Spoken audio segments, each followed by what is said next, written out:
Isang paalala, ang video na ito ay ayon lamang sa aking sariling pananaliksik. Hindi ko nais na pilitin ang sino man na maniwala sa videong inyong matutunghayan. Kung hindi kayo kumbinsido sa mga impormasyon at taliwas ang inyong paniniwala sa kaalamang aking ilalahad, maaari kayong gumawa ng sarili ninyong pagsisiyasat para sa inyong kakontentuhan. Ang videong ito ay gabay lamang sa mas malalim na kaalaman at pag-intindi at hindi gawa ng isang profesional. Naniniwala ako na malaya tayong magbigay ng opinyon at suhestyon bilang malayang mamamayan ng Pilipinas. Maraming salamat po.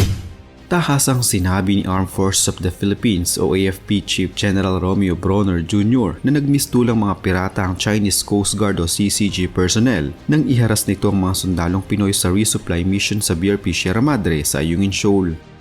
Sa nasabing insidente, sumampa umano ang mga Chinese sa barko ng Pilipinas at nakipagbuno sa mga sundalo gamit ang patalim tsaka kinuha ang matataas na kalibre ng armas. Itinanggi naman ng AFP chief na tumunganga lamang ang mga sundalong Pinoy dahil nakipagbuno sila gamit ang mga kamay. Iginit pa ni Bronner sa China na isoli ang mga kinumpiskang armas ng mga sundalo at bayaran ang mga sinira nilang gamit ng AFP. Ginawaran naman ng medalya ang mga sundalong kasama sa misyon habang ang naputulan ng daliri ay pinagkalooban ng Wounded Personnel Medal. Kinundi na naman ng Department of Foreign Affairs ang ginawang pananakit ng CCG personnel sa mga sundalong Pinoy at paninira sa kagamitan ng AFP.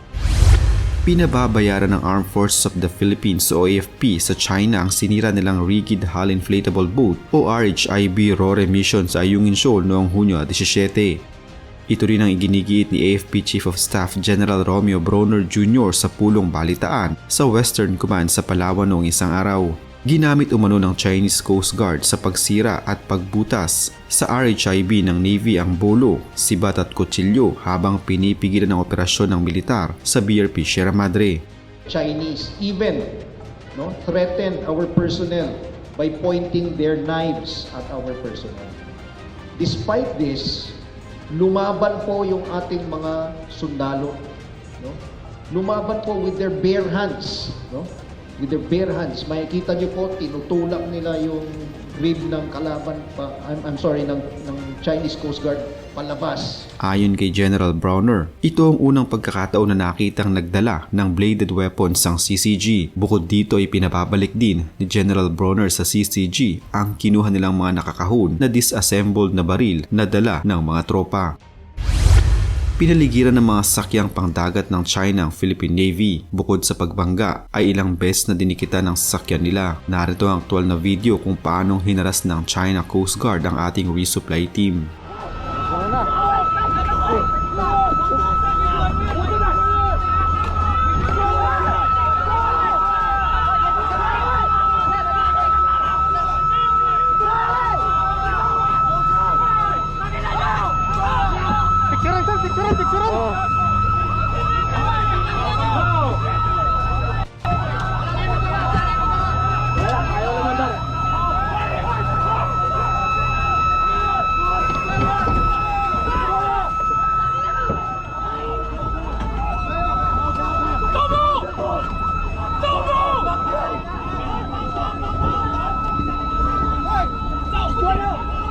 Medyo. Tali! Hey! Hey! Pamputol ang tali! Lahat tayo ito! Hey! Mabran!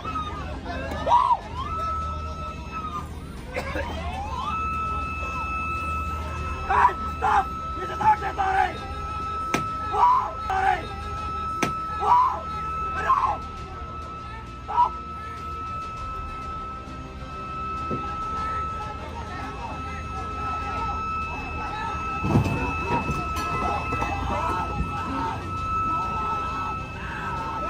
Put your hands up! Hey! Put your hands up!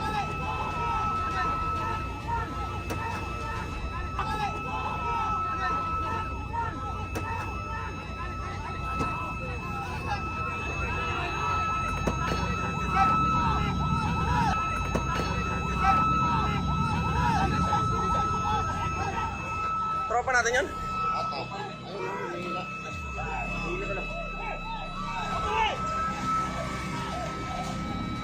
Daliri ni Sir. Sino? Nandun? Nandyan?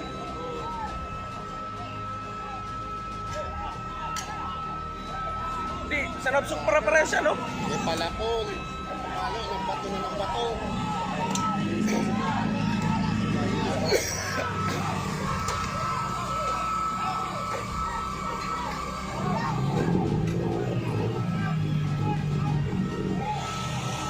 Oh, buta nagbabatuhan na oh. Papatuan na ng bato.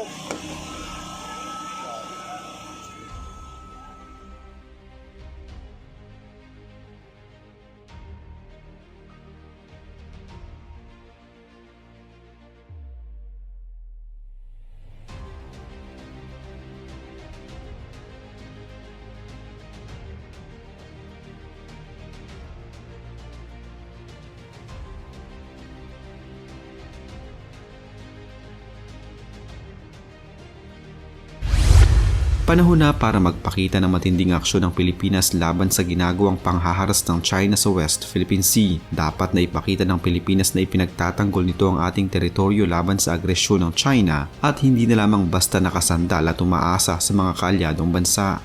Ang kinakalawang na BRP Sierra Madre dapat ding ayusin at muling patatagin. Ito ang barkong isinadsad sa Ayungin Shoal ng Philippine Navy noong 1999 upang magsilbing tirahan ng ating mga sundalo at magbantay ng ating teritoryo. Marami ang nagsasabi na hindi dapat ipagsawalang bahala ng Pangulo ang ginawang panghaharas ng China sa ating mga tauhan sa West Philippine Sea. Hindi umano sapat ang pagkondena sa aksyon ng China dahil nalagay sa peligro ang buhay ng ating mga sundalo sa WPS. Isang sundalo mula sa Philippine Navy ang naputulan ng daliri habang nasa 6 pa ang nasugatan nang dahil sa pagbangga ng Chinese vessel sa ating bangka habang ang ating mga tauhan ay nasa kalagitnaan ng rotation at resupply mission sa Ayungin Shoal noong Lunes. Dapat umano na dalhin na ng ating pamahalaan sa international bodies tulad na lamang sa United Nations ang ginagawang agresyon ng China sa West Philippine Sea. Dapat din umanong ipatawag ang Chinese ambassador sa Maynila kaugnay pa rin ng insidente. Maraming mga bansa ngayon ang nababahala sa mas lumalalang tensyon sa South China Sea, kabilang na ang Estados Unidos. Kinondena din ni Pentagon Press Secretary Major General Pat Ryder ang provokasyon ng China. Kasabay nito ang muling pagdidiin sa commitment ng Estados Unidos na suporta para sa kaalyadong bansa. This kind of behavior is provocative, it's reckless, it's unnecessary, and as you highlight, it could lead to something bigger and more violent. And so we're going to continue to stand with our Philippine allies. We're going to continue to stand with our Philippine allies. We condemn the escalatory and irresponsible actions by the PRC to deny the Philippines from executing a lawful maritime operation in the South China Sea. The Philippines' rightful legal maritime claims must be protected. Well, sumusobra na talaga yung mga in-check, no? Ang aggression na pinapakita nila sa West Philippine Sea, even if resupply mission lang sana yun, is parang pambabastos na sa sovereignty ng Pilipinas. Ito obvious na hindi na to pangbubuli. Pananakot na talaga itong gagawin nila, no? At ginagawa nila, no? Kapag sila ay pumasok o nag-trespass sa ating teritoryo, dapat manghuli rin tayo. Hulihin din natin sila. Dahil isang pagpapakita ito ng pagrespeto sa ating mga pulisiya at ating batas dito sa ating bansa. This is piracy already, no? Piracy. Because they boarded our boats illegally, they got our equipment, no? Again, no? Parang mga pirata na po sila dun sa mga ginawa nilang actions na yan. Lumaban po tayo, but then again, may mga limitations po tayo because number one, no? We were outnumbered. Yung dalawang rib natin, ang katapat niya 8.